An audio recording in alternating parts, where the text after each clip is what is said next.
Puji Tuhan, shalom. Sekali lagi shalom. Semua bersukacita hari ini, amin. Amin. Yang bersukacita boleh lambaikan tangan buat Tuhan Yesus. Haleluya. Kita bersyukur hari ini sekali lagi kita diberi kesempatan untuk bertemu dengan saudara seiman kita. Untuk sama-sama kita dapat boleh memuji dan memuliakan nama Tuhan. Mari sama-sama kita mau siapkan hati kita. Kita akan mulaikan ibadah kita pada pagi hari ini. Mari sama-sama kita berdoa.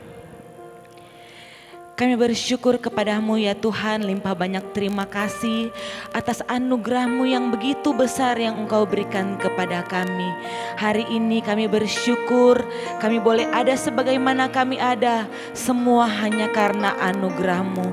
Hari ini ya Bapa, dengan penuh sukacita, dengan segenap hati kami, dengan segenap jiwa kami Tuhan, kami mau datang kepadamu membawa korban syukur kami lewat pujian kami pada hari ini.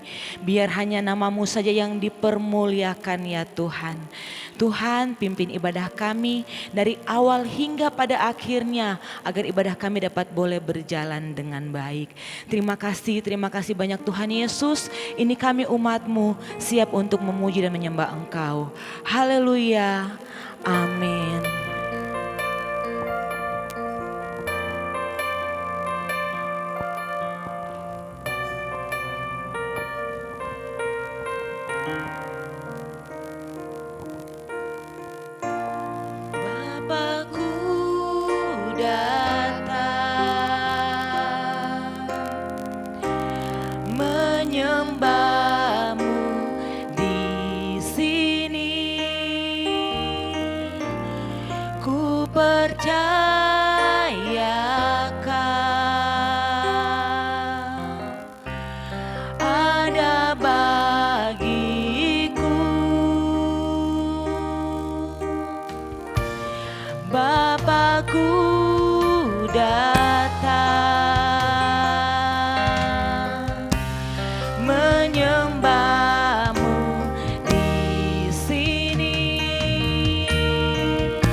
Benar Tuhan, begitu banyak perbuatan hebat dan ajaib yang Engkau lakukan dalam kehidupan kami. Hari ini kami mau datang kepadamu, menyembah dan meninggikan nama-Mu Tuhan. Bapakku dan kami mau menyembah-Mu di sini. Kami percaya Tuhan, percaya Engkau adalah Allah Immanuel, Allah yang selalu menyertai kami Tuhan. Tak perlu kami takut, tak perlu kami cemas, tak usah ku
Bapak Ibu, mari dengan perlahan sama-sama kita bangkit berdiri. Kita mau datang menyembah Tuhan. Kita mau meninggikan Allah kita yang kudus. Sebab hanya Engkau Allah yang layak kami tinggikan Tuhan. Hanya Engkau Allah yang layak kami agungkan ya Bapa. Tidak ada Allah yang seperti Engkau. Engkau Allah yang hebat, Allah yang perkasa, Allah yang ajaib. Tak usah ku takut. Tak usah ku takut, sebab Kau sertaku. Tak usah ku bimbang, Kau di dalamku.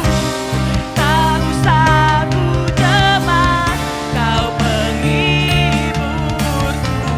Saat ku lemah, Kau kuat. Tak perlu kami takut Tuhan.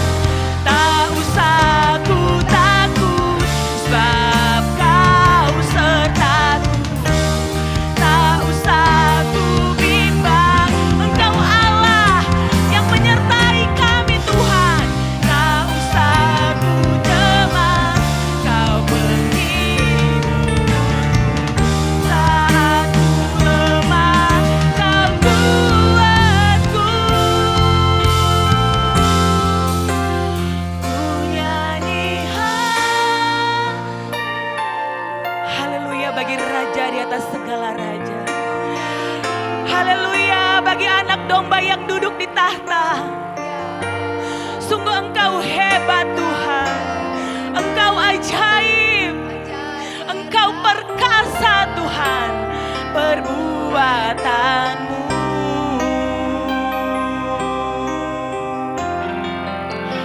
Ku nyanyi haleluya. Ku nyanyi Engkau hebat.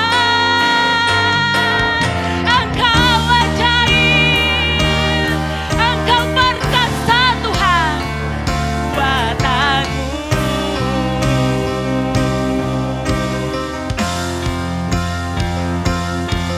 Haleluya. Ku nyanyi haleluya.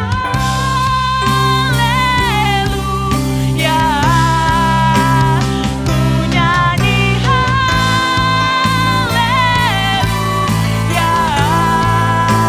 Sungguh Kau hebat, ajaib perkasa perbuatanmu. Kami nyanyi haleluya. Ku nyanyi haleluya. Ku nyanyi haleluya. Sungguh Kau hebat, ajaib perkasa perbuatanmu. Di hidupku,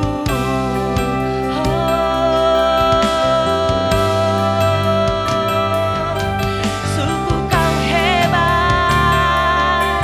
Engkau ajaib Tuhan. Engkau Allah yang perkasa. Kami menyembah-Mu Tuhan. Kami tinggikan nama-Mu ya Bapa. Sebab Engkau Allah yang perkasa. Engkau Allah yang hebat. Allah yang layak dipuji. Kami sembah Kau Tuhan. Kami tinggikan nama-Mu. Haleluya.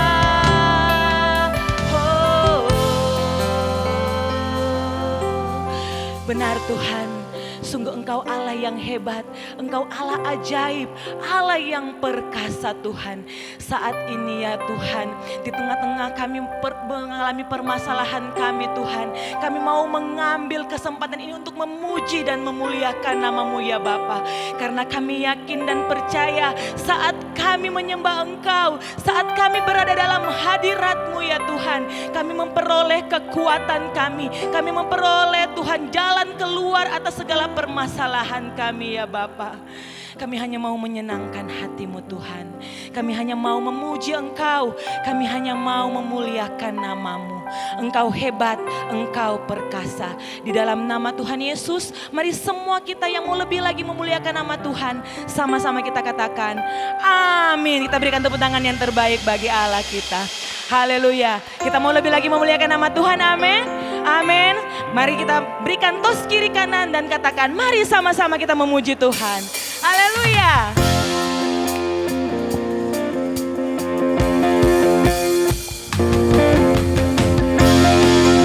Mari sama-sama dengan penuh sukacita kita mau memuji Allah kita yang hebat, Allah kita yang berkuasa.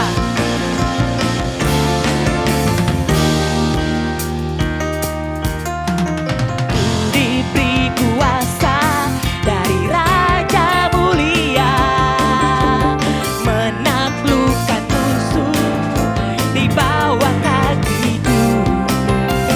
Ku pakai kuasa dari Raja Mulia. Bila Allah ada bersamaku, siapa jadi lawanku? Sungguh besar Kau Tuhanku, Engkau perisai hidupku. Ku berdiri dengan iman, iman dalam Yesus Tuhan. Kau yang memberi kemenangan, ku bersorak merayakan. Terpujilah Engkau Raja segala raja. Haleluya, terpujilah Engkau Raja di atas segala raja, Tuhan kami yang hidup. Ku diberi kuasa dari Raja Mulia, menaklukkan musuh di bawah kami pakai kuasa-Mu Tuhan. Dari Raja Mulia, bila Allah ada bersamaku, siapa jadi? Bila Allah ada bersamaku, siapa jadi? Katakan, bila Allah bersamaku, bila Allah ada bersamaku, siapa jadi lawanku?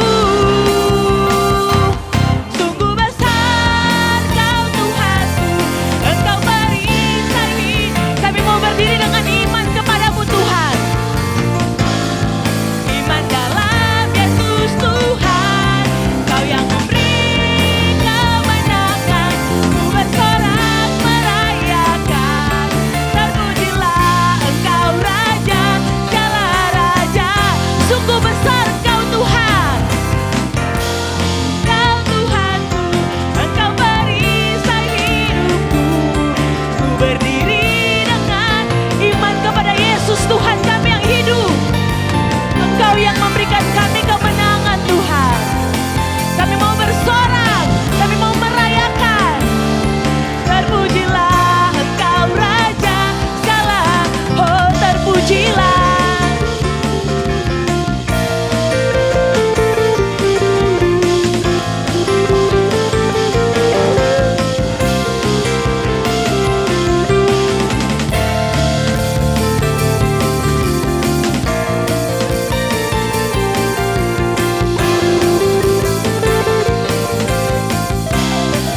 Sama-sama kita katakan, Engkau sungguh Allah yang besar. Sungguh besar Kau Tuhanku, Engkau perisai kami Tuhan.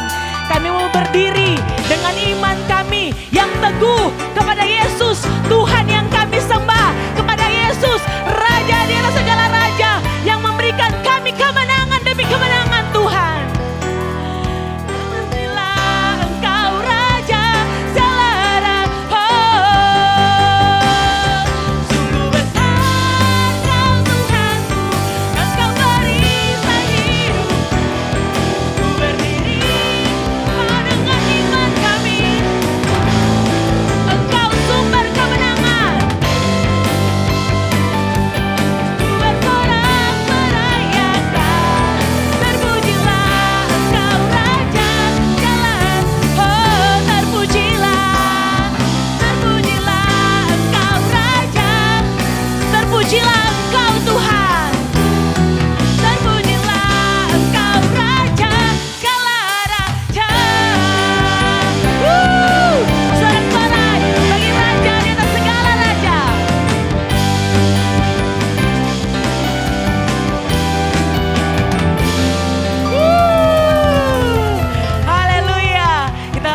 lagi menyuruhkan nama Tuhan kita, amin. Amin, serukan namanya, nama di atas segala nama, Tuhan yang hebat. Haleluya.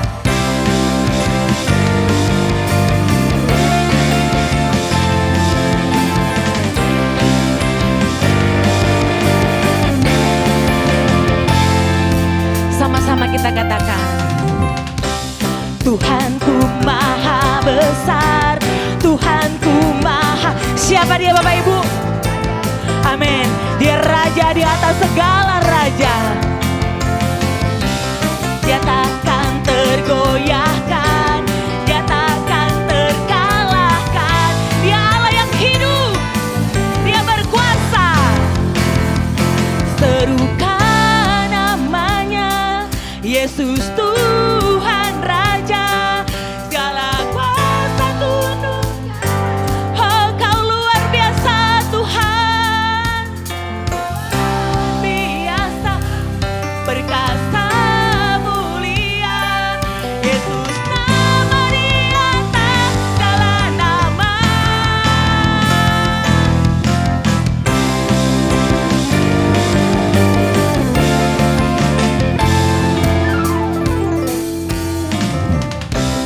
Tuhanku maha besar, Tuhanku maha kuasa, Raja segala raja.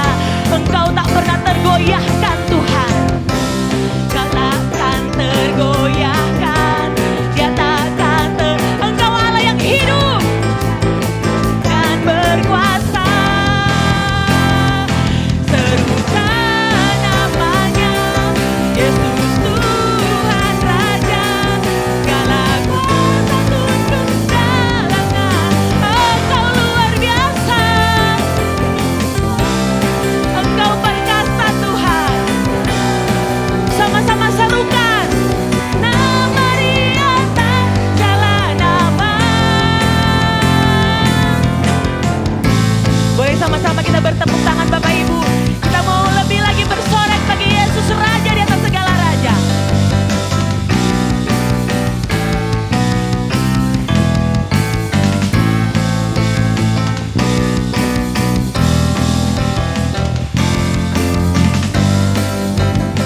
Boleh sambil angkat tangan dan sama-sama kita katakan, serukan namanya. Siapa dia?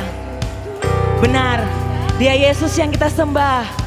Dia Raja di atas segala raja. Segala kuasa di bumi dan di surga tunduk di dalam nama Tuhan Yesus. Karena dia Allah yang luar biasa, dia Allah kita yang perkasa. Yesus nama di atas segala nama. Serukan namanya, Yesus Tuhan Raja, segala kuasa tunduk dalam nama. Oh, Kau luar biasa, Engkau perkasa Tuhan, Engkau Allah mulia. Yesus nama di atas segala.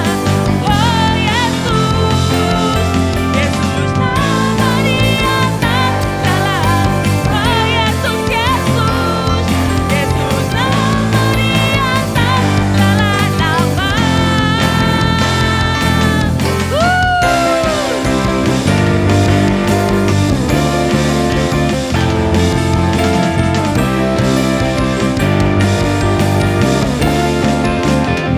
Haleluya. Kita berikan tepuk tangan yang terbaik bagi Allah kita yang luar biasa. Segala pujian dan kemasyuran hanya bagi Yesus. Puji Tuhan, silakan duduk Bapak Ibu Saudaraku. Biar nama Tuhan Yesus saja yang dipermuliakan. Kita mau siapkan hati kita untuk mendengarkan kebenaran firman Tuhan. Sungguh Tuhan, Engkau besar, Engkau hebat. Kami hanya hidup karena kami percaya bahwa kami menyembah Allah yang luar biasa. Engkau sanggup Tuhan melakukan segala perkara. Ini kami mau lebih lagi meninggikan Engkau Tuhan. Ku hidup karena percaya Kau yang berjanji setia.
berjanji. Engkau Allah setia yang selalu menggenapi janji-janjinya. Pengharapanku selalu ada di dalam-Mu. Kami tidak akan pernah menyerah Tuhan. Ku tidak akan menyerah meski dalam kesesakan. Seluruh hidupku dalam genggaman-Mu. Mari sama-sama kita menyatakan iman kita. Sama-sama kita katakan, aku punya Tuhan yang besar, yang telah berjanji dan sanggup menggenapi. Imanku bersepakat percaya kuasa-Nya. Ku terima sekarang kemenangan dari-Mu. Aku punya Tuhan yang besar, yang telah berjanji dan sanggup menggenapi. Imanku bersepakat percaya kuasa-Nya. Ku terima sekarang kemenangan dari-Mu.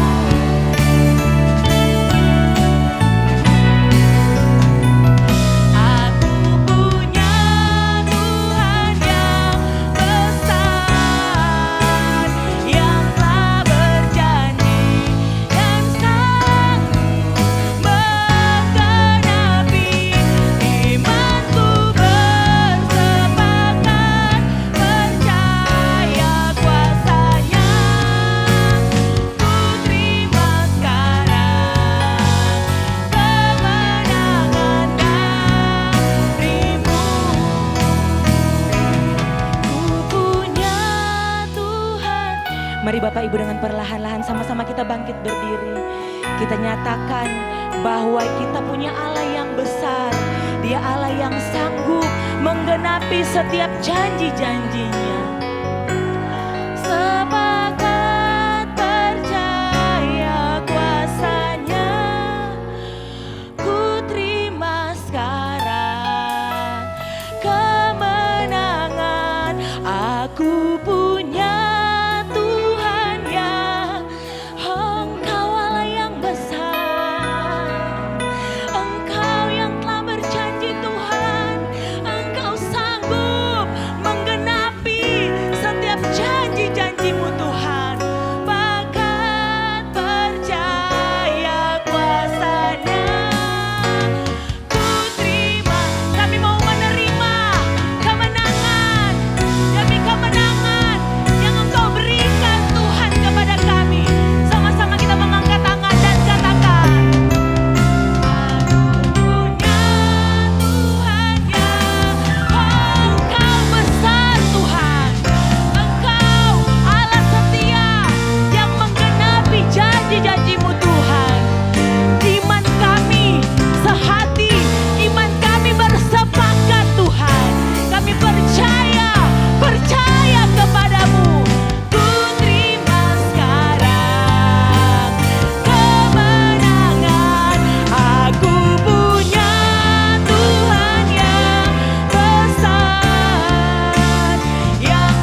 Kami bangga dan bersyukur memiliki Engkau Allah yang luar biasa, Allah yang dahsyat, Allah yang maha kuasa, dan tidak ada tandingannya.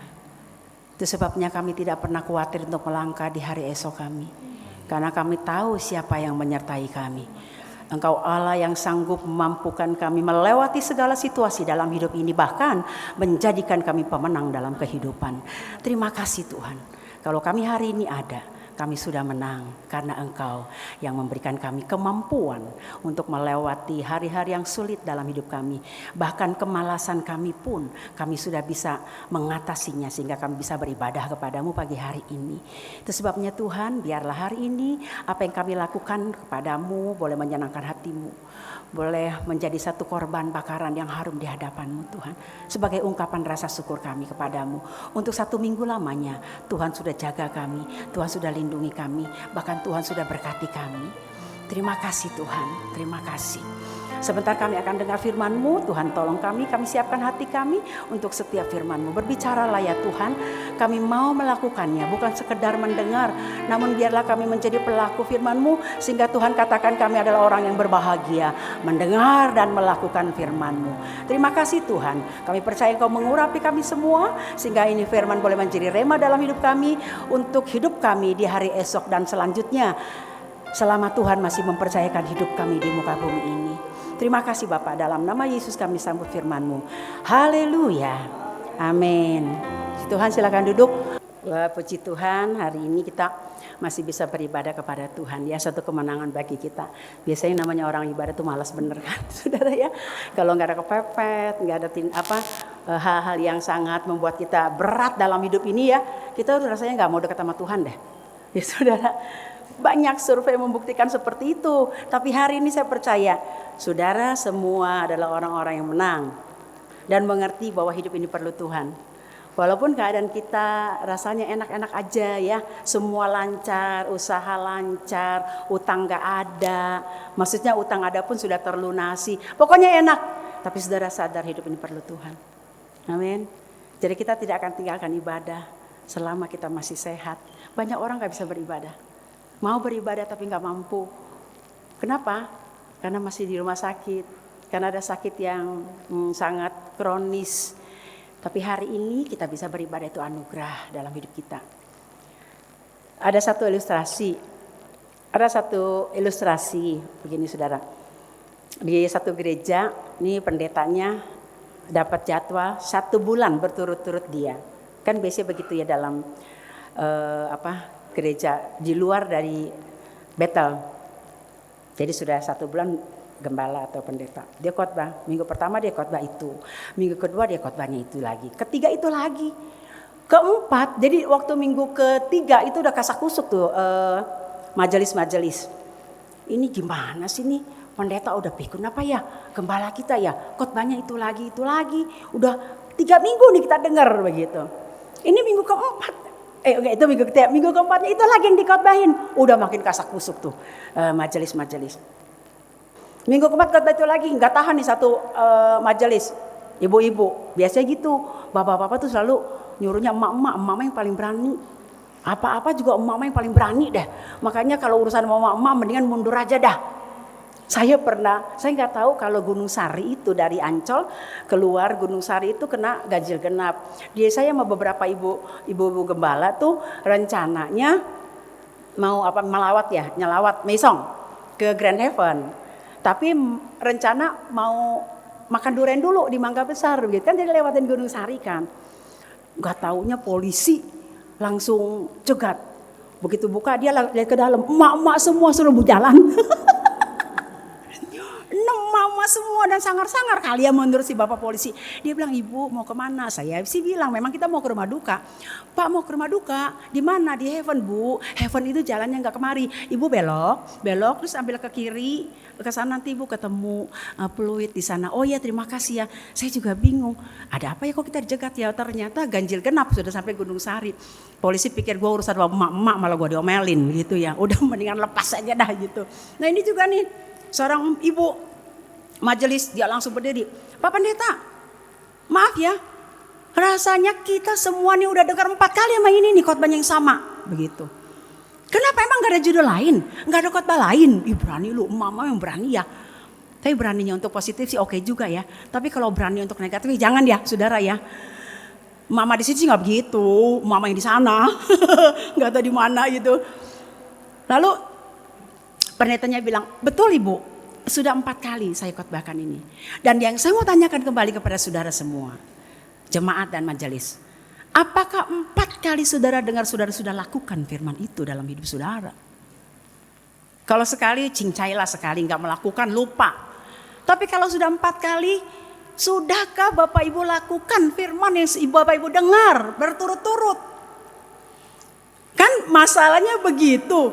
Gue udah dengar, gue udah tahu, gue udah dengar. Betul, sudahkah lakukan firman yang saudara sudah dengar? Itu sekadar ilustrasi. Supaya apa yang kita dengar dari firman Tuhan, siapapun yang menyampaikannya, kita simak dan kita lakukan dalam hidup kita. Karena Yesus berkata berbahagialah orang yang bukan mendengar saja, tapi melakukan. Biarlah kita yang dikatakan oleh Yesus itu. Kita adalah orang yang berbahagia, mendengar dan melakukannya. Hari ini saya sampaikan firman Tuhan sederhana sekali, gampang saudara simak, yaitu di dalam segala sesuatu ada tujuan Allah untuk kebaikan kita. Saudara, setiap kita kalau melakukan sesuatu pasti ada tujuan, betul gak? Ya, betul gak nih Bapak Ibu? Kalau saudara lakukan segala sesuatu pasti ada tujuan. Saudara sekolah, nih Cindy nih, puji Tuhan nih baru lulus untuk ambil spesialisnya. Kalau saya tanya Cindy apa tujuannya ambil spesialis? Ya.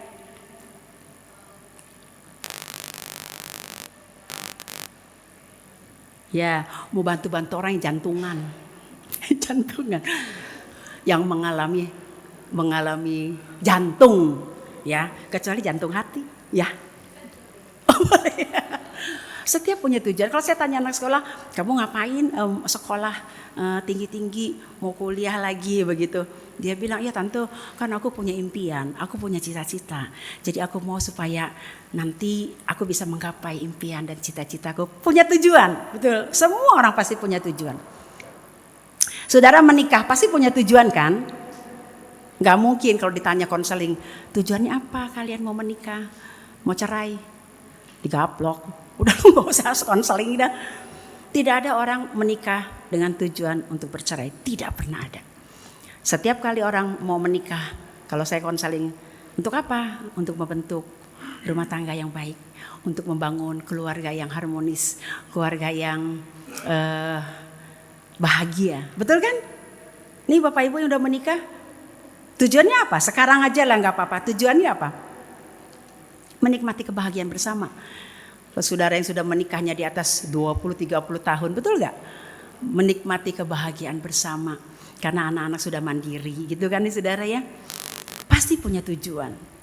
Gak ada yang tujuannya, gak apa-apa gua ya nikah aja. Masa bodoh berantakan, gak ada itu orang sinting. Kalau kita jalan aja keluar pasti ada tujuannya. Tadi kan dari rumah saudara tuh punya tujuan kan mau ke gereja kan. Ya, kalau kita punya tujuan kita gak kesasar.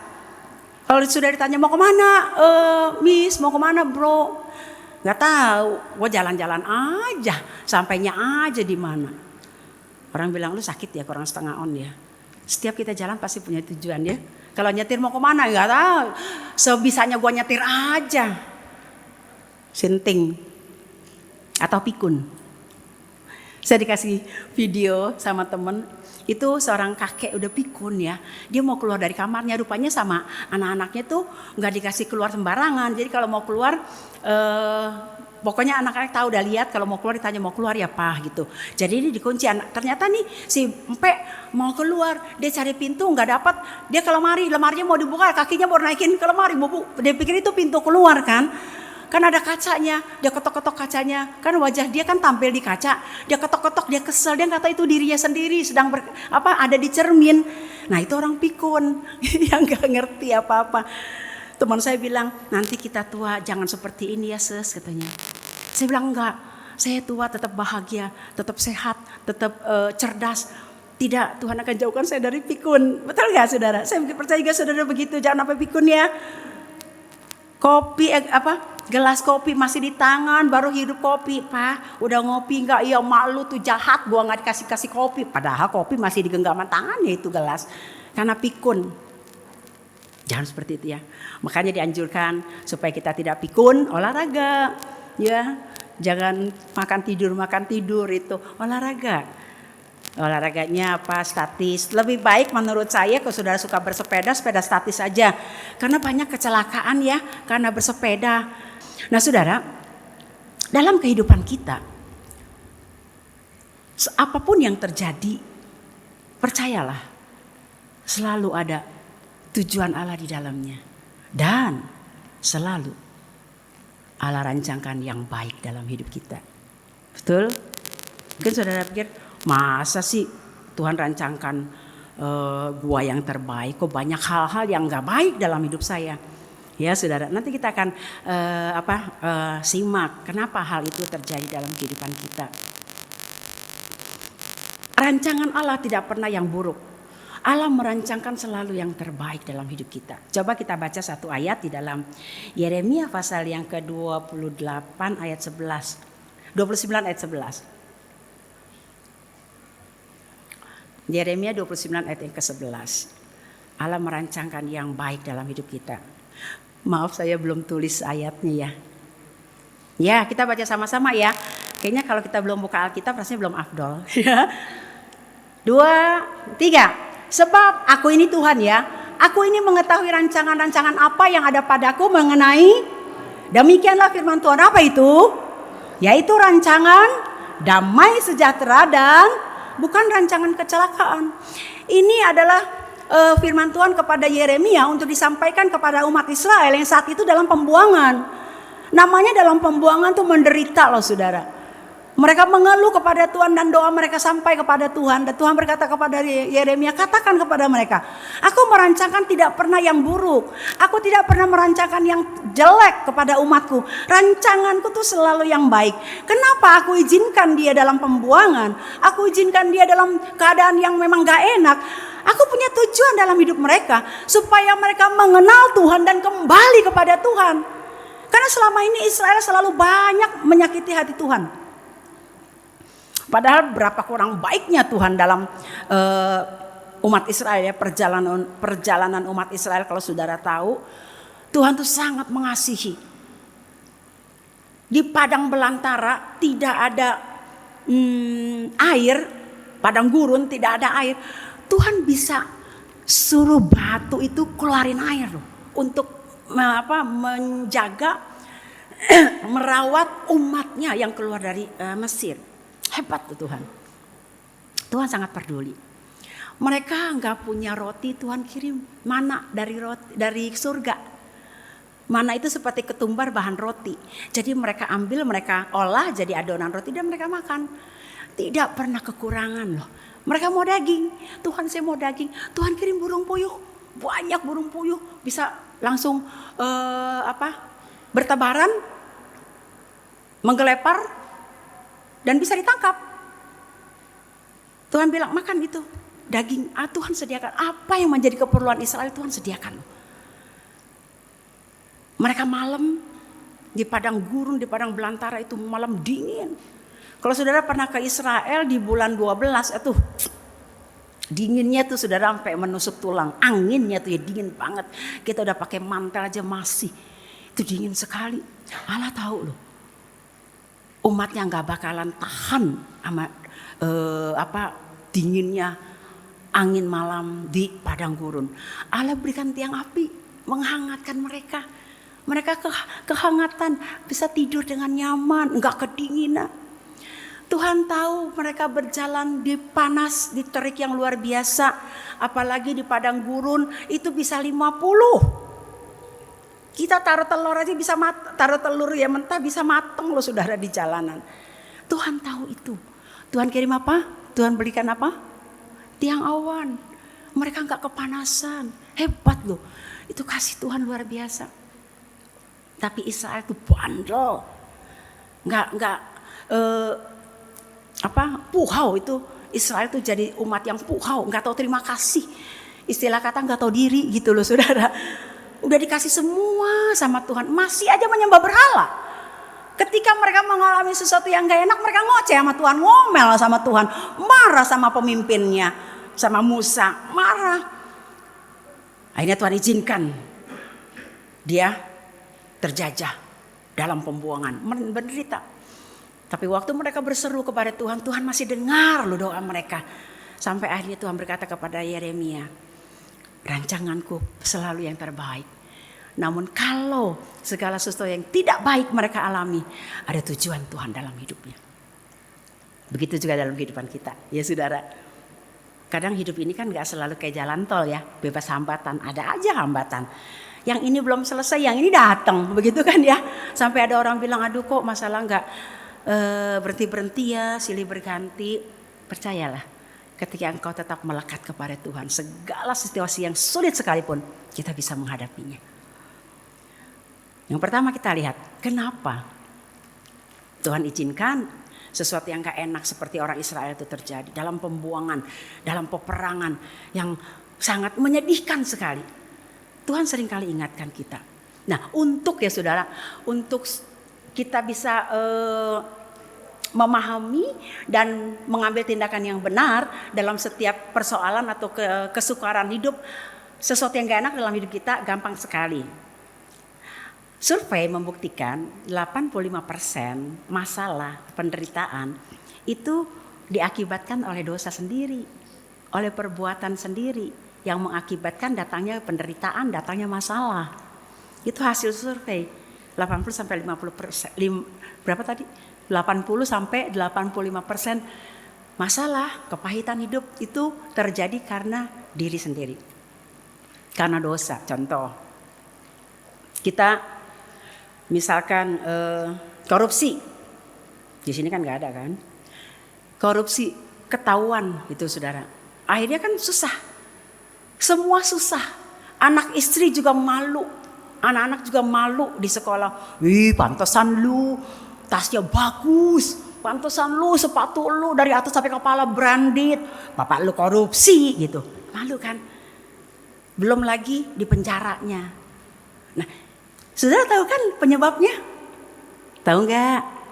Regu A. Kenapa? Hah? Penyebabnya apa?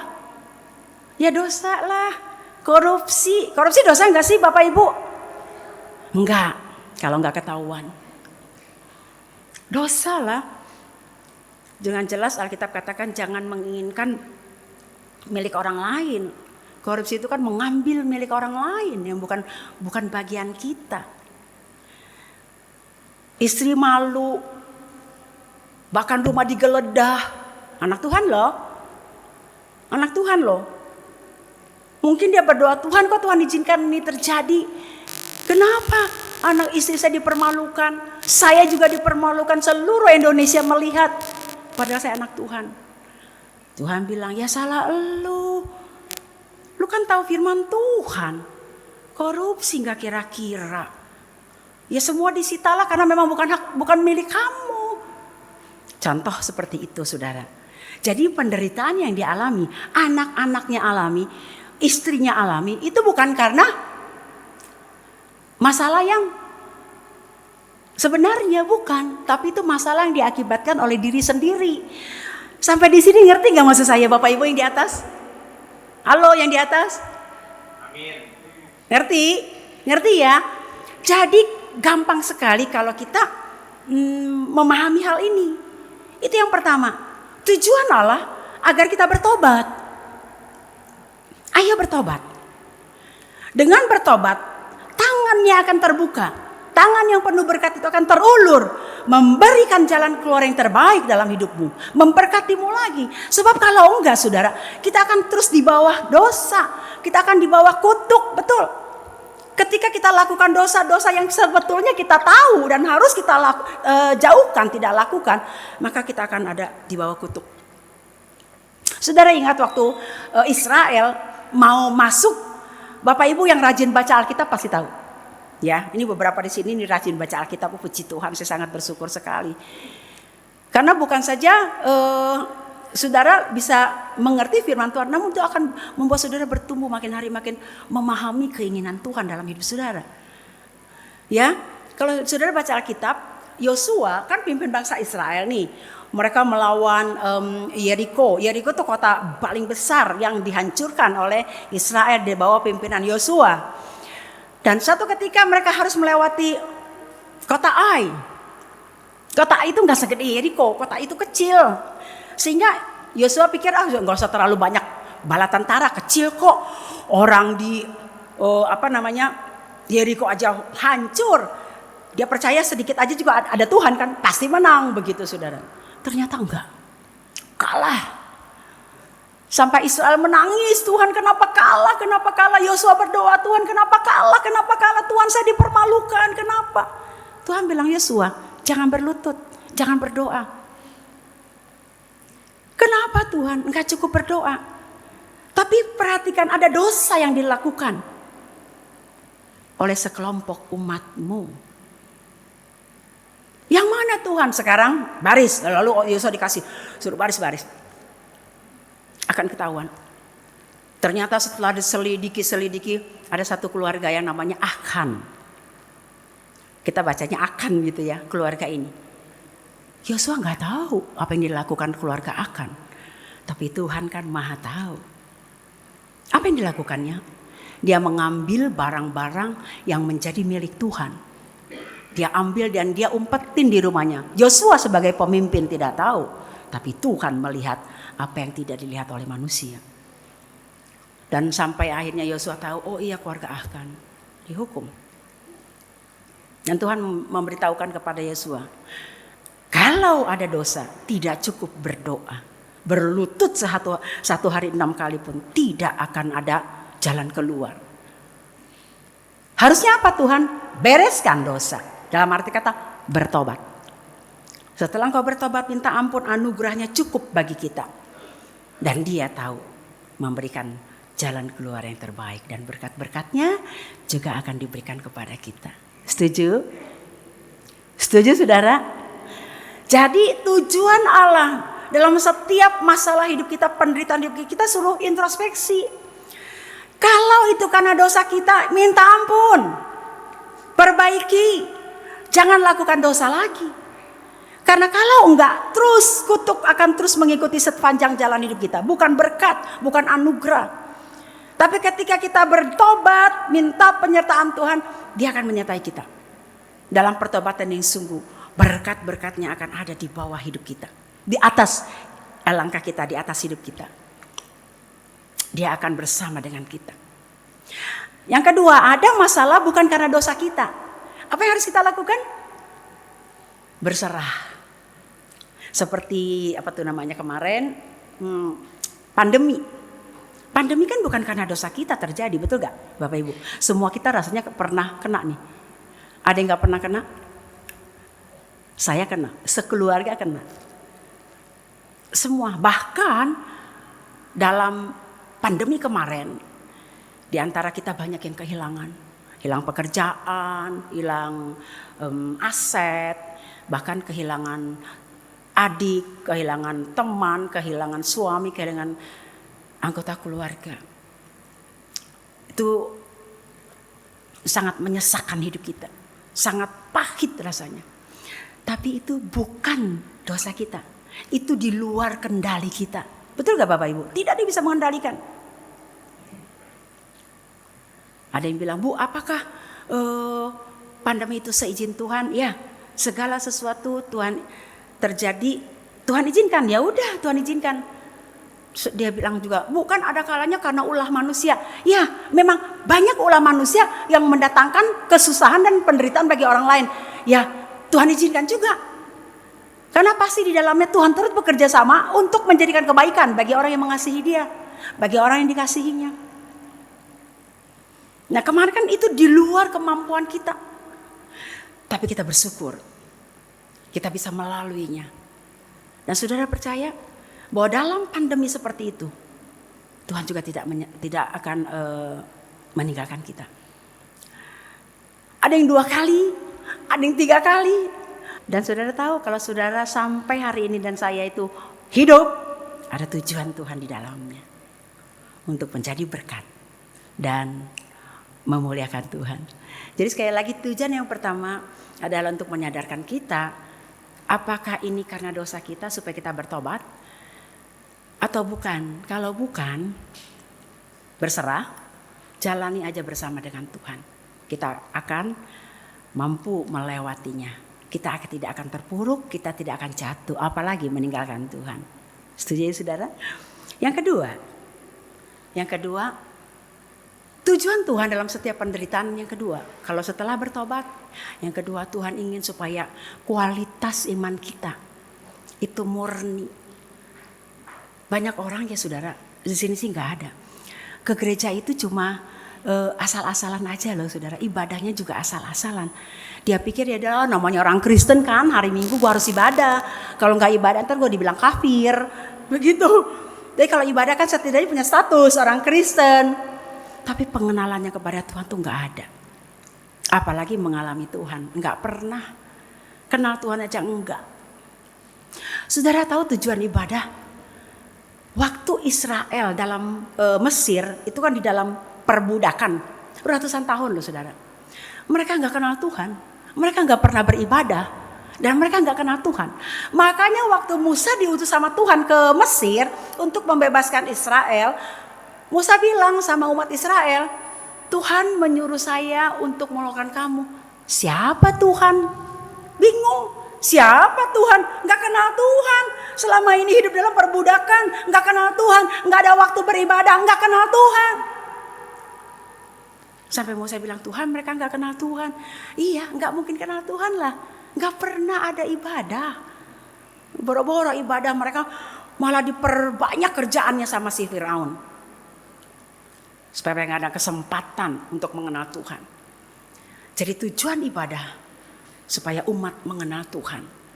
Saudara tahu harga untuk ibadah dan mengenal Tuhan, Mesir harus bayar dengan mahal. Saudara ingat 10 tulah? Ingat ya Bapak Ibu. Jangan apa gak ingat. 10 tulah. Nanti baca di dalam kitab Keluaran.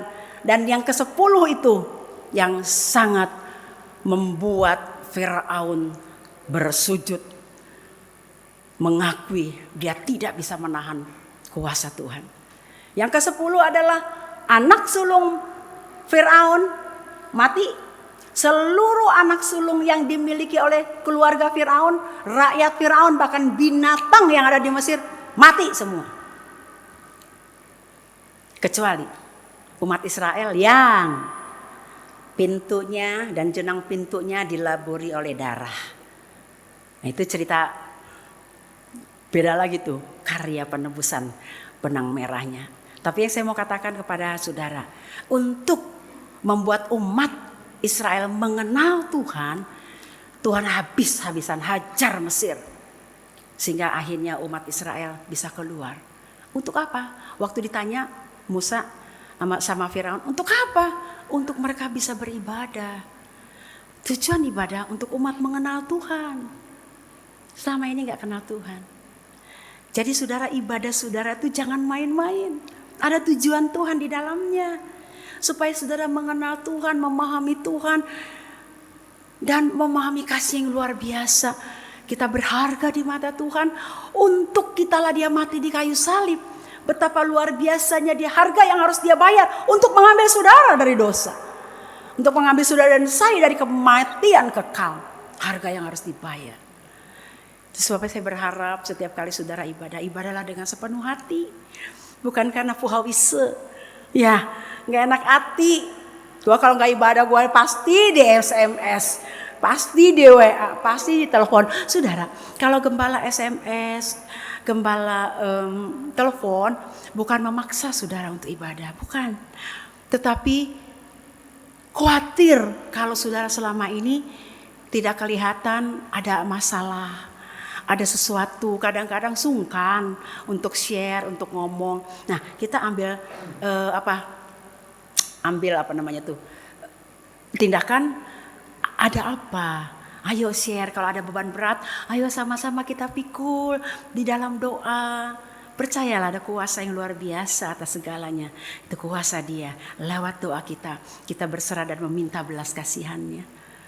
Begitu saudara. Jadi saya berharap ibadah adalah satu kesadaran.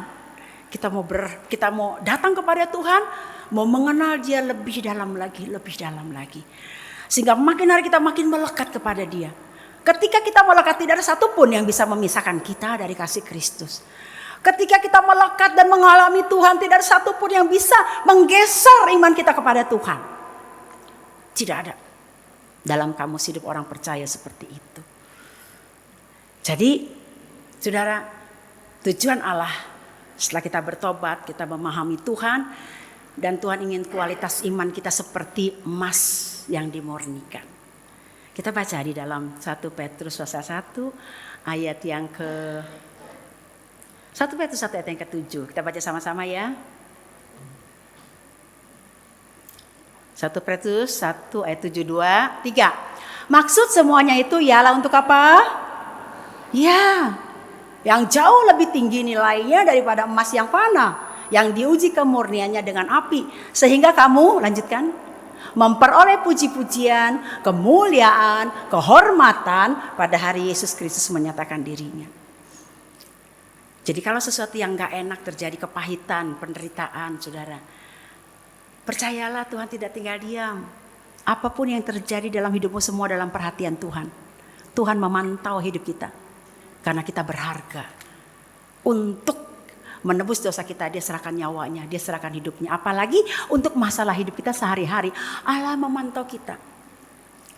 Saya ingin ajak saudara baca di dalam Lukas. Gak apa-apa ya baca ayat banyak ya. Karena kan di rumah jarang baca. Di sini baca ayatnya banyak. Lukas pasal 12. Lukas 12 ayat berapa ya? Ya, ayat yang ke-7. 2, 3. Bahkan rambut kepalamu pun terhitung semuanya. Karena itu jangan takut. Kamu lebih berharga daripada apa? Banyak burung pipit. Kita berharga. Jadi hidup saudara dalam pemantauan Allah. Ketika sesuatu terjadi, rasanya Allah biarkan. Iya betul, Allah biarkan. Untuk apa? Allah akan melihat sejauh mana murninya imanmu kepada Tuhan. Tetapi saudara, yakinlah, ketika saudara tidak mampu lagi, Tuhan tidak akan biarkan. Tangan yang maha kuasa ini akan terulur, menolong saudara, memberikan jalan keluar tepat pada waktunya, dan yang terbaik buat saudara. Selanjutnya Dia memimpin hidup saudara pada kemuliaannya. Jadi jangan pernah rasa, Tuhan kenapa saya mengalami ini? Di mana pertolonganmu? Di mana Tuhan? Dia selalu ada untukmu. Bahkan di setiap helaan nafasmu Dia ada. Dia tidak pernah jauh. Dia hanya sejauh doamu. Itu sebabnya dalam keadaan apapun juga lekatlah dengan Tuhan. Berdoalah dengan Tuhan, ya. Disitulah kekuatan kita. Jadi tujuan Allah adalah memurnikan iman kita. Kita berharga sampai-sampai rambut di kepala kita aja Tuhan tahu loh saudara. Apalagi masalahmu, masa Dia nggak tahu? Nggak pernah kan kita ngitungin rambut kita, tapi Tuhan tahu jumlah rambut di atas kepala kita. Hebat. Kan ada satu ayat berkata, sehelai rambut kita tidak akan terjatuh, tidak akan rontok tanpa seizin Tuhan. Hebat loh Tuhan. Terlalu sayang Dia sama kita. Kita biji matanya. Hebat, hebat. Kalau saya mengingat kasih Tuhan, saudara, ketika saya bersaat teduh itu nggak tahan. Bisa air mata berderai begitu. Bukannya nangis, banyaknya derita, bukan. Tapi Tuhan terlalu baik ya, saya yang gak ada apa-apanya itu jadi biji mata Tuhan. Berharga, diperhatikan Tuhan. Bahkan rambut ini tidak akan rontok tanpa seizin Tuhan. Itu luar biasanya Tuhan. Jadi dalam hidup saudara menghadapi situasi yang berat, jangan pernah takut. Kuatkan percayamu kepada Dia. Karena Dia yang selalu memantau hidupmu. Bahkan Dia yang memperdulikan hidupmu. Dia yang bertanggung jawab atas hidup kita. Jadi Dia mau lihat seberapa murninya iman kita, ya. Jadi dalam keadaan seperti itu orang akan kelihatan nilai imannya. Murni apa enggak? Menghujat Tuhan atau ya Tuhan aku bersyukur. Sekalipun keadaanku begini, Engkau tetap baik dalam hidupku. Dan aku tahu Engkau tidak akan pernah meninggalkanku.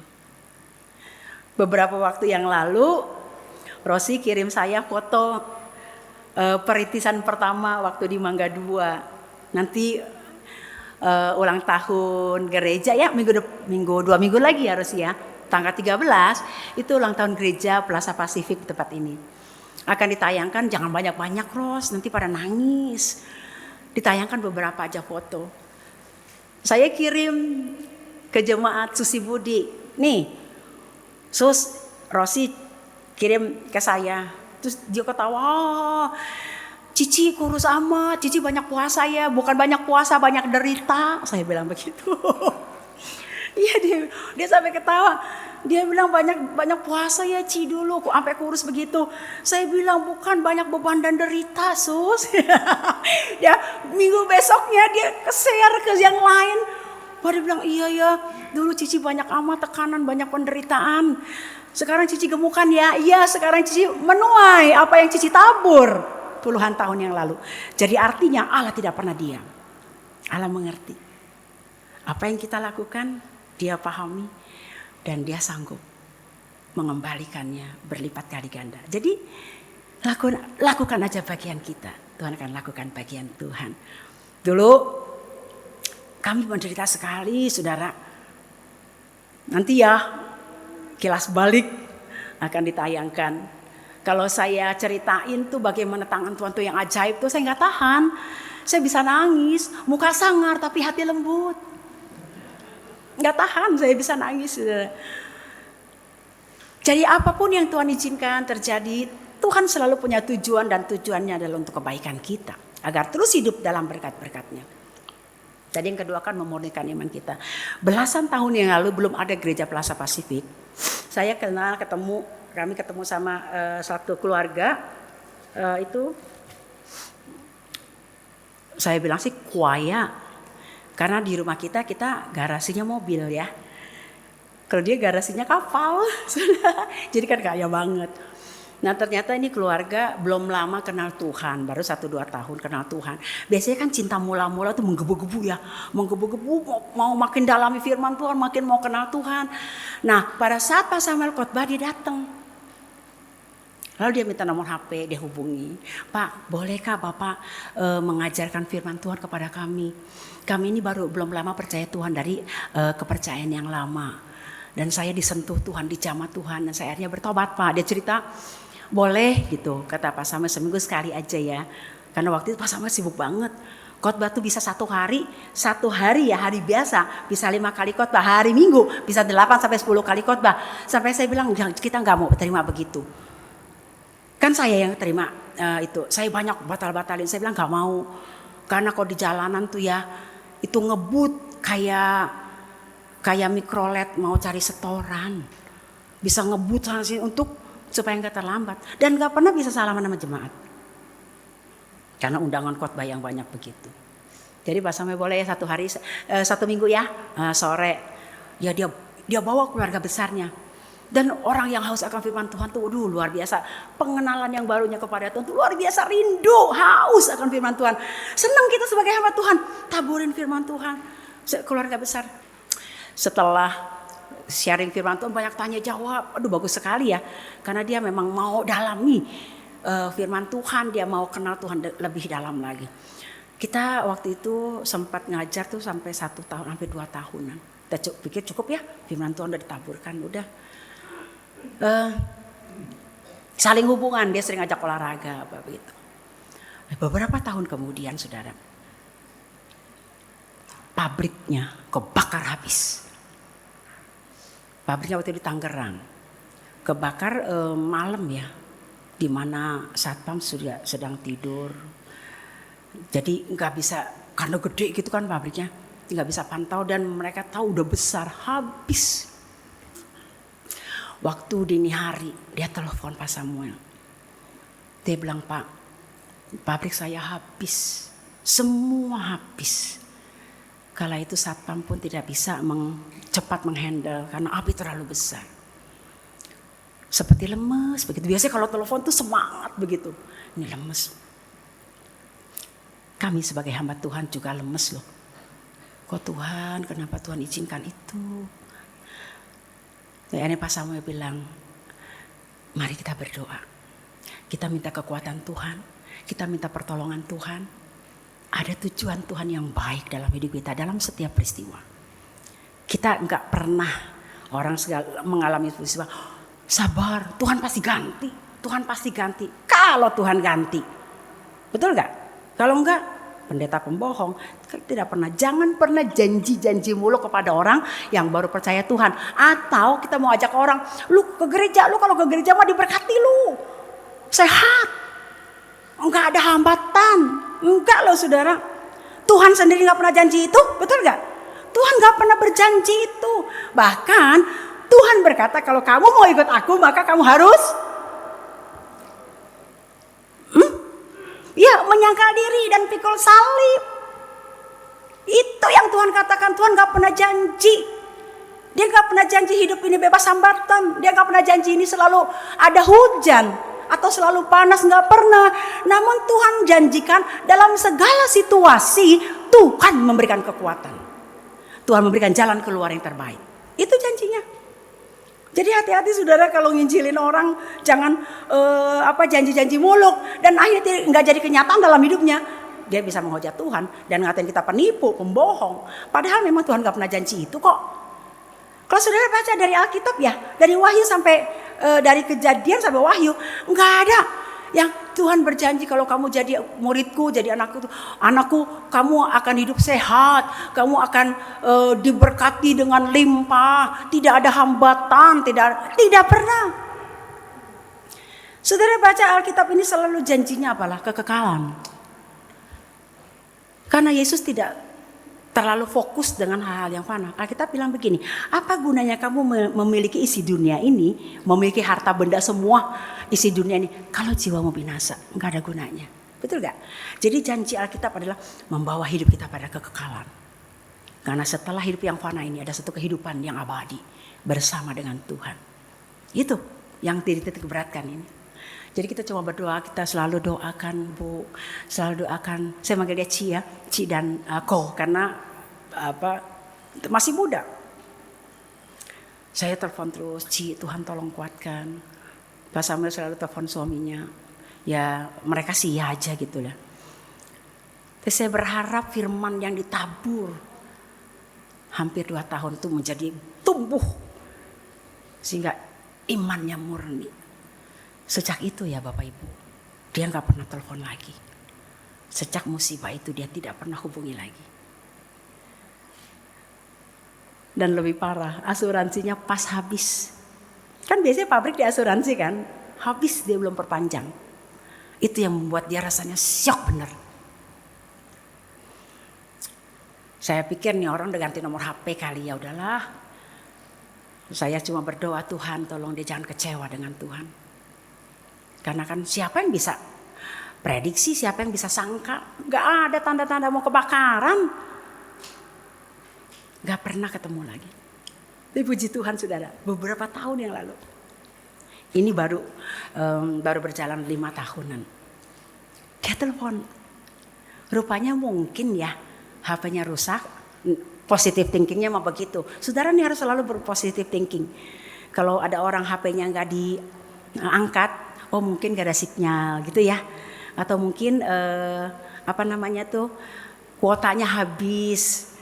Atau HP-nya rusak. HP-nya kecuri orang. Begitu harusnya. Jadi gak kecewa, gak sakit hati. Atau HP-nya gak di tangan. Kan HP gak selalu melekati tangan 24 jam kan. Ada jadi taruh di tas tapi gak bisa kedengeran. Dia telepon, rupanya nomor HP kita ada masih di dia, rupanya ganti nomor HP begitu. Dia bilang, Pak Samuel, sekarang kita udah melayani loh Pak, gitu. Bersyukur banget ya, suaranya sumringah, nggak nada kecewa lemes seperti dia dulu. Telepon pabriknya kebakar, dan itu beberapa tahun baru dia ingat kita lagi. Terus dia bilang, Pak, sekarang kami melayani loh, jadi koordinator dalam bahasa Mandarin gitu. Bapak khotbah dong di ibadah bahasa Mandarin. Kata Pak Samuel, saya nggak bisa khotbah bahasa Mandarin, bisanya bahasa roh. Dia aja ketawa, Pak nanti saya yang terjemahin gitu begitu. Iya nanti saya cari waktu. Senang dong kita sebagai hamba Tuhan ya. Ternyata tidak hancur. Dengan peristiwa seperti itu menghabiskan hartanya seperti itu, dia tidak hancur. Terus dia bilang, sering telepon. Saya baru memahami Pak, apa yang terjadi dalam hidup saya. Ada tujuan Tuhan. Pabrik saya habis itu tidak sia-sia. Ada tujuan Tuhan. Sekarang Tuhan memberkati saya dengan berkat yang baru. Setelah saya kenal Tuhan. Sekarang kaya lagi saudara. Bukan berarti maaf ya saudara. Ini cuma terjadi sama dia. Saya tidak janjikan kepada saudara. Kalau saudara nanti mengalami sesuatu. Nanti saudara kaya lagi gitu. Enggak. Banyak tujuan Tuhan dalam hidup kita, tapi percayalah semua untuk kebaikan kita. Di sini Tuhan memurnikan imannya. Ternyata imannya tidak tergeser. Imannya tetap kepada Tuhan. Walaupun banyak yang kehilangan, genggaman tangannya tuh harta yang berlimpah dari genggaman tangannya lepas dalam satu malam itu. Tapi dia tidak menghujat Tuhannya. Bahkan yang membanggakan dan bahagiakan saya adalah dia melayani Tuhan. Saudara, kalau itu terjadi dalam kehidupan kita, tadi kan pertama kita koreksi diri ya. Dan ingat ada tujuan Tuhan memurnikan iman kita. Jadi apapun yang kita alami, Tuhan ingin kita benar-benar menjadi orang Kristen yang berkualitas. Seperti emas yang dibakar. Emas 24 kan ada karatnya tuh. Ada yang 99,9, ada yang 96, ada yang 95 gitu ya.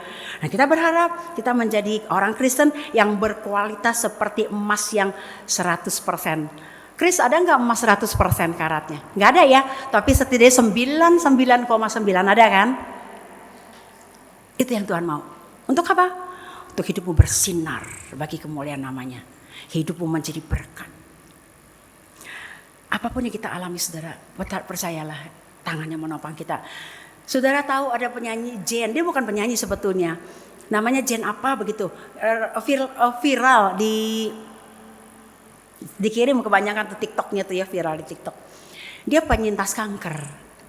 Udah kelihatan kurus ya saudara. Dia melawan kanker 3 tahun, akhirnya dia pulang tahun 2022 apa 2021 ya. 2021 dia ikut itu American Got Talent, pasti saudara tahu. Dia nyanyi yang dia karang sendiri, lagunya It's Okay. Dia nyanyi, nah kata-katanya tuh semuanya oke. Kalau kita mengalami sakit, mengalami apapun oke. Karena apa? Semua dalam pemantauan Tuhan. It's okay, it's bagus. Kata-katanya lagunya itu dia karang sendiri menjelang akhir hidupnya. Lalu dia nyanyikan di American Got Talent. Dan setelah dia nyanyi, siapa itu pimpinannya? Simon ya. Langsung berikan emas, basar ya, emas semuanya. Dan diwawancara sama Simon dan dia cerita. Dan Simon sampai tergugah ya. Dia peluk. Masih muda, namanya Jen apa gitu saya lupa. Pasti ada sampai di saudara TikToknya itu. Dan itu tahun 2021 dia dapat emas dalam American Got Talent itu. Lalu 2022 dia meninggal. Jadi 4 tahun dia melawan kanker tulang, kanker apa begitu ya. Sampai tubuhnya kurus banget. Tapi dia tetap punya semangat hidup. Dan dia tahu bahwa hidupnya tidak sendiri. Ada Tuhan yang selalu menyertainya. Dan memampukan dia berdiri. Untuk terus semangat, maju. Hidup menjadi berkat. Bagi orang yang mendengar pujian dia, nyanyian yang dia karang. Dan bagi orang yang melihat dia. Dan akhirnya meninggal tahun 2022 kalau nggak salah. Jadi saudara, mari kita tetap semangat hidup. Walaupun kita terpuruk, biarlah daya juang hidup kita terus ada. Karena Tuhan selalu menyertaimu untuk berjuang bersama dengan Dia. Dan melihat hasil yang baik. Imanmu yang murni. Yang terakhir, Tuhan izinkan kita segala sesuatu yang rasanya gak enak. Itu kadangkala untuk mendidik kita. Untuk menjadi orang yang tidak egois. Tetapi ada peduli dan empati kepada orang lain. Kadang kan kita egois ya saudara. Betul dah. Kebanyakan kita. Rata-rata itu orang egois. Coba saudara perhatikan. Kalau misalkan kita difoto nih sama-sama nih ya. Foto dong foto kita lihat. Yang lainnya bagus. Kitanya yang merem. Ulang-ulang foto. Kenapa? Guanya lagi merem. Jepret lagi. Padahal yang lainnya bagus. Udah nih. Yang lainnya merem. Dianya bagus. Udah bagus gua. Yang lainnya merem padahal. Temannya bilang gua merem. Lu bagus. Sekarang udah gak usah foto lagi. Karena pada dasarnya begitu egois ya. Betul loh saudara. Kalau misalkan ada apa-apa juga kita maunya duluan. Tapi kalau ibadah kita maunya belakangan. Ya itu ibadah kita maunya duluan. Dapat apa kita maunya duluan. Paling besar. Kita egois sekali. Kadang iri hati. Dulu saya diundang dapat voucher tuh. Diundang ulang tahun perusahaan. Dapat voucher. Dia vouchernya bagus-bagus. Saya dapat vouchernya 5 juta. Vouchernya. Terus ada yang lainnya. Ada yang dapat motor. Motor kan belasan juta ya. Terus ada yang dapat 2 juta. Pokoknya besar-besar begitu. Terus ada orang kesel sama saya. Dia bilang, "Bu, saya kesel nih." Bukan sama saya, dia kesel aja. Kenapa? Masa gue dapat cuma 2 juta? Saya bilang, lu 2 juta juga itu hoki, berkat. Lu kan kemarin gak bawa 2 juta. Sekarang pulang bawa 2 juta kan berkat. Betul gak? Gak mau, maunya yang lebih gede. Serakah bener. Saya bilang hargai setiap berkat yang Tuhan titipkan kepada kita. Walaupun itu sedikit, tapi saudara tahu di dalam berkat Allah bisa menjadi bukit. Iya dia marah-marah, gak mau. Saya bilang kalau lu gak mau buat gue aja, gue jadi dapat 7 juta. Oh enggak lah, gue tukerin aja katanya. Ada dia iri dengan yang dapat motor. Saya bilang jangan iri dengan berkat orang lain yang lebih. Kalau Tuhan kasih 2 juta tuh hoki, kamsya. Enggak semua orang kan yang di dalam undangan ini dapat 2 juta. Enggak dapat, cuma 10 orang kok yang dapat undian. Jadi berapapun yang Tuhan berikan kepada kita harusnya kita syukuri. Jangan egois. Nah Tuhan kadang-kadang didik kita begitu. Dengan banyaknya masalah menjadikan kita dewasa. Bijaksana dalam memilih, dalam bertindak, dalam berkata-kata. Biarlah kita bijaksana. Jadi kelakuan kita tidak melukai hati orang lain. Jadi Tuhan seringkali mendidik kita seperti itu. Untuk apa tujuannya? Hidup ini menjadi berkat. Suatu hari seorang bapak dengan 2 anak yang masih kecil masuk ke gerbong kereta. Namanya anak-anak ya. Kalau naik kereta tuh seneng, norak. Dia lihat pemandangan-pemandangan, seneng. Dia ribut, dia lari ke sana ke sini dalam satu gerbong lari seneng sama kakaknya, kakak adik masih kecil-kecil. Seneng banget. Tapi kan penumpang kan terganggu. Penumpang ada yang lagi tiduran, ada yang baca buku, terganggu dengan berisiknya anak-anak 3 anak itu, 3 mak. Berisik banget, kesel dia. Si bapak itu cuma duduk menundukkan kepala. Jadi ada satu ibu biasa tuh yang berani sama emak-emak. Ibu ini kesel nih, si bapak nih ya gak bisa bilangin anaknya ya, berisik mengganggu orang gitu. Bilang, "Pak," dia towel si bapaknya, "Pak, tolong dong itu anak-anaknya dibilangin, berisik amat sih, kita terganggu. Kita kan mau istirahat karena perjalanan kan panjang. Itu berisik bener." Lalu si bapaknya menengadahkan wajahnya dengan wajah sendu. Dia bilang begini, "Bu, maafkan saya ya. Saya tidak bisa berbuat apa-apa. Saya minta maaf kalau terganggu ya ibu dan semuanya. Bu, anak saya baru kehilangan mamanya. Kami dari rumah sakit. Belum lama mereka memeluki jenazah mamanya, menangis. Sekarang kami pulang untuk merencanakan pemakaman. Dan waktu anak-anak naik kereta, mereka melupakan kesedihannya, kehilangan mama. Saya gak bisa berbuat apa-apa, Bu. Saya minta maaf. Saudara tahu, semua yang dengar, penumpang kan dengar, semuanya tertunduk. Semuanya menitikan air mata. Saya percaya di antara mereka banyak yang juga pernah merasakan kehilangan. Dan ada beberapa ibu-ibu yang tadi ngegerutu, mulai buka tasnya, bawa kasih permen, coklat, biskuit gitu ya. Itu mereka panggil anak itu, mereka peluk anak-anak itu. Setidaknya mereka bisa menghibur luka, kepedihan di hati anak-anak itu. Kalau dia bawa, nah ini coklat, biskuit, permen, anak-anak seneng. Mereka dipeluk sama ibu-ibu itu yang tadinya berangas. Mereka bisa merasakan duka yang dialami bapak ini dan anak-anak itu.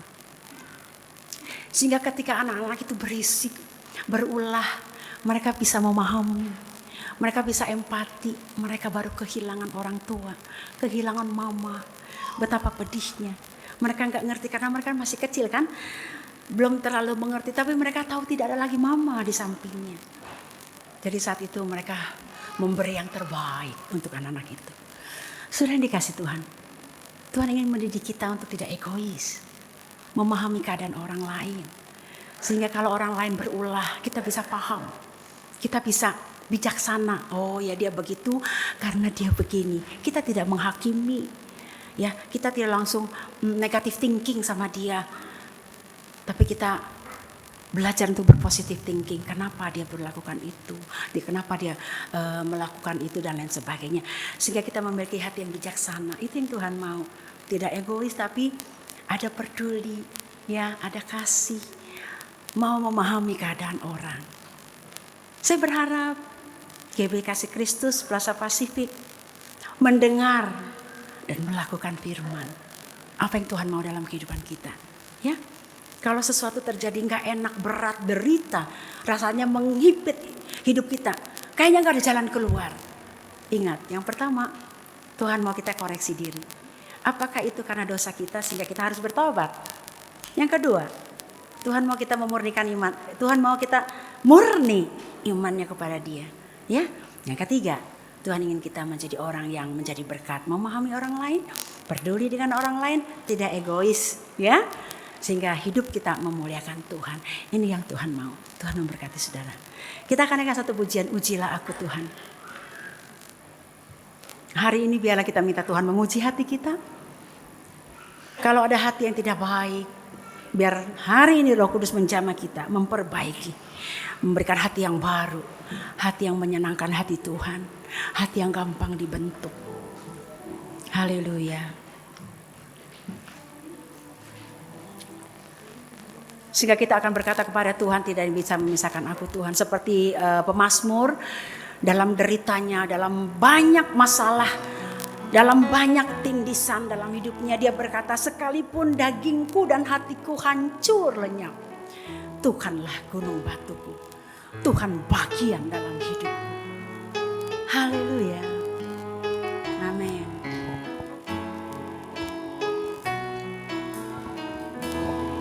Ujilah aku,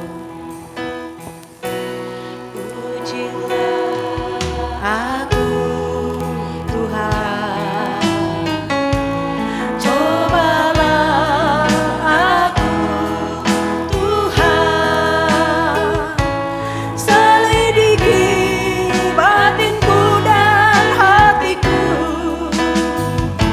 mataku tertuju padamu.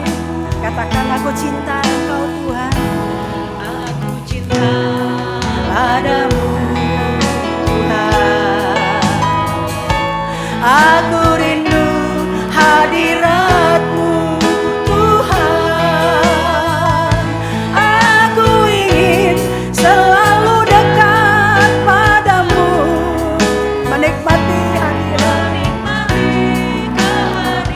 Amin. Katakan, ku nyanyi Hosana. Kita berdiri bersama-sama. Haleluya. Oh,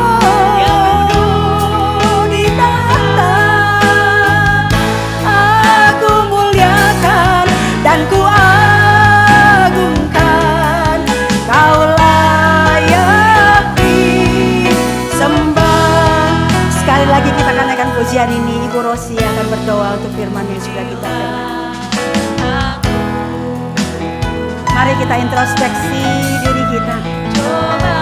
Kita minta Tuhan menguji hati kita. Apakah ada sesuatu yang tidak baik di hadapan Tuhan? Biar hari ini Dia menjamah hatimu dan hatiku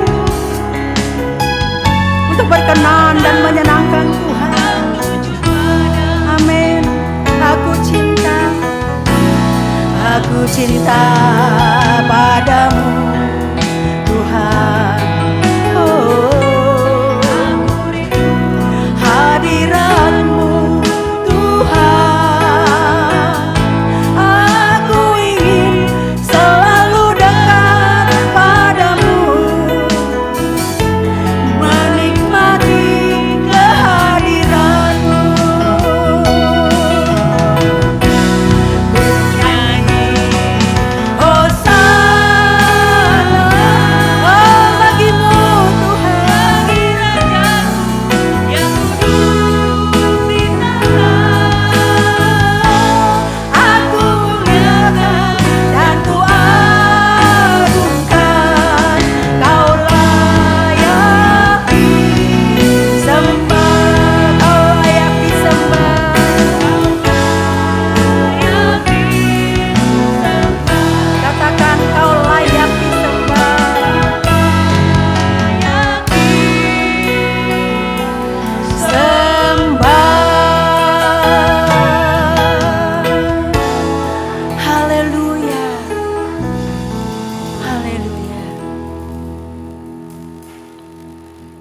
Terima kasih Tuhan.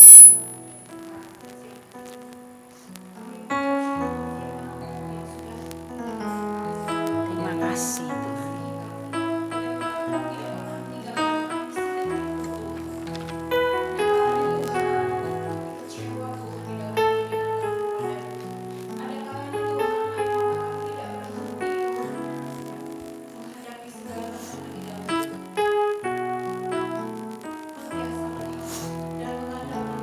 Benar Tuhan, benar Tuhan. Haleluya Yesus.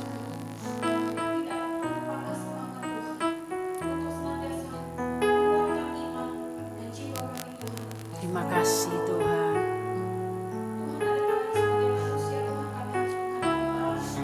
Benar Tuhan Yesus.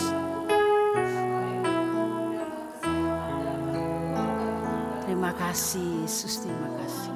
Ajar kami ya Bapa, senantiasa Tuhan memperhitungkan Engkau di dalam setiap pergumulan kami. Tidak melewatkan Engkau, tidak melupakan kasih-Mu. Karena Tuhan, begitu besar Tuhan cinta dan perhatian yang Tuhan berikan buat kami. Tidak pernah putus Tuhan dari dulu, sekarang sampai selama-lamanya. Ajar kami ya Bapa, Terima kasih Tuhan Yesus. dan seterusnya Tuhan, supaya kami senantiasa menaruh harap dan percaya kepada Amin, amin. Ingatkan kami ketika kami lemah. Bawa kami kembali kepadamu Tuhan ketika kami mulai mencapaimu. Kuatkan kami ketika kami lemah. Supaya Tuhan kami dimurnikan. Amin. Supaya makin hari kami semua seperti apa yang Tuhan. Kami menyerahkan hidup kami, keluarga kami, pekerjaan kami, masa depan kami Tuhan. Amin. Di dalam tangan pembelian. Benar Tuhan. Terima kasih Tuhan. Berkati hamba-Mu yang bawa kami. Terima kasih Yesus. Siang hari ini, berkati kami makin hari makin Amin, amin Yesus. Terima kasih Tuhan. Terima kasih Tuhan. Amin. Amin Yesus.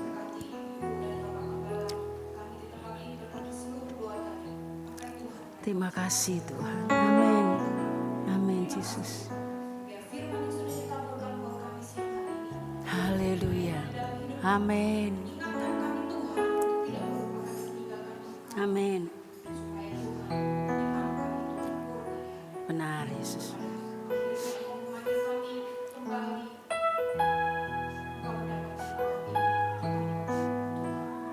Terima kasih Tuhan. Haleluya Yesus. Haleluya. Mau diberkati oleh firman Tuhan pada siang hari ini, amin. Amin, kita akan memberikan persembahan. Mari sama-sama kita siapkan persembahan kita, diundang para petugas kolekte yang ada untuk dapat boleh mempersiapkan kantong kolekte.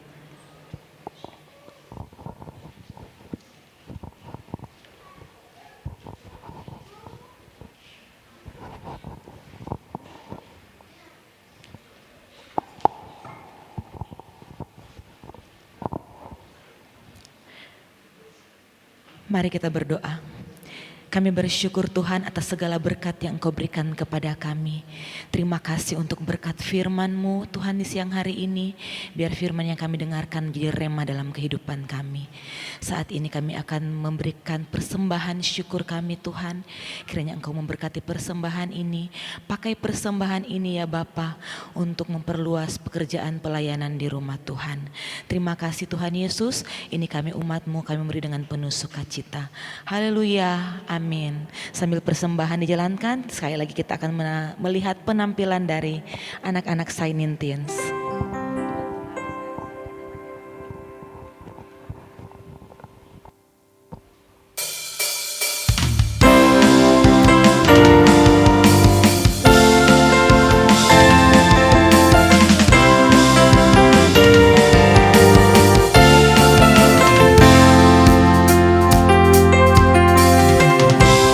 Tuhanku maha besar, Tuhanku maha kuasa, Raja segala raja. Dia takkan tergoyahkan, dia takkan terkalahkan, dia hidup dan berkuasa. Serukan namanya, Yesus Tuhan Raja, segala kuasa tunduk dalam namanya.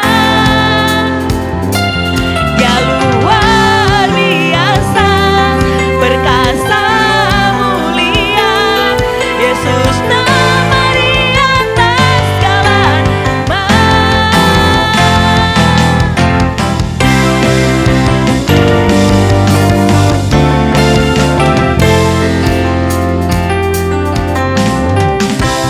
Tuhanku maha besar, Tuhanku maha kuasa, Raja segala raja. Dia takkan tergoyahkan, dia takkan terkalahkan, dia hidup dan berkuasa. Serukan namanya, Yesus Tuhan Raja, segala kuasa tunduk dalam namanya.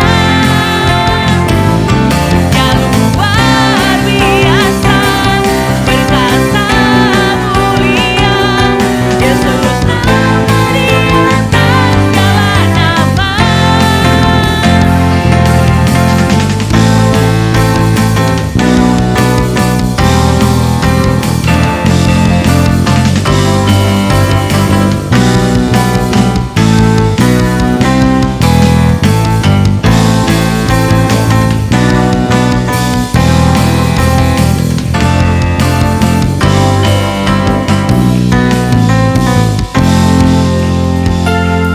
Serukan namanya, Yesus Tuhan Raja, segala kuasa tunduk dalam namanya.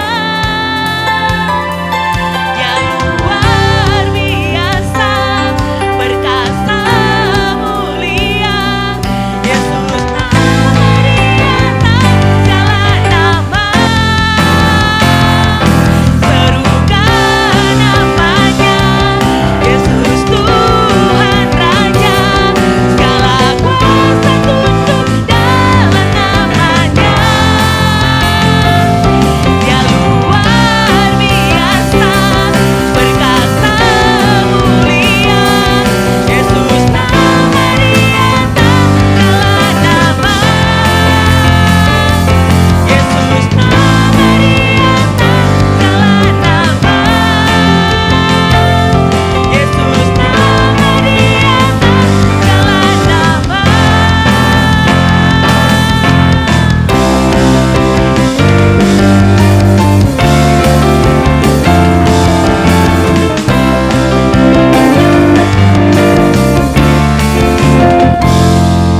Haleluya. Puji Tuhan, ini anak-anak kita dari Teens Bapak Ibu, kita dukung selalu mereka dalam pelayanan mereka juga. Kita akan mendengarkan beberapa pengumuman, dipersilahkan multimedia. Ku Tuhan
percaya hari ini Engkau melawat setiap kami.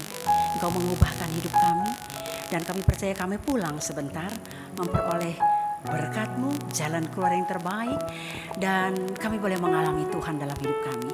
Berkati anak-anak-Mu yang ulang tahun di bulan Juli, baik ulang tahun kelahiran dan pernikahan, berkati ya Tuhan, dan ingatkan mereka bahwa apapun yang mereka alami, Engkau selalu ada untuk mereka. Biarlah yang berumah tangga, ulang tahun pernikahan mereka tambah bahagia, tambah rukun, saling memahami satu dengan yang lainnya, sehingga rumah tangga mereka langgeng ya Tuhan. Yang ulang tahun kelahiran, biarlah mereka makin hari makin melekat dengan Tuhan, makin menyadari bahwa hidupnya adalah anugerah Tuhan. Kami berdoa untuk seluruh pelayan yang sudah ambil bagian, berkati mereka, berkati lebih ya Tuhan, para koordinator yang sudah mengkoordinir ibadah ini. Terima kasih Tuhan, inilah doa kami. Yang sakit juga Tuhan jamah, Tuhan sembuhkan.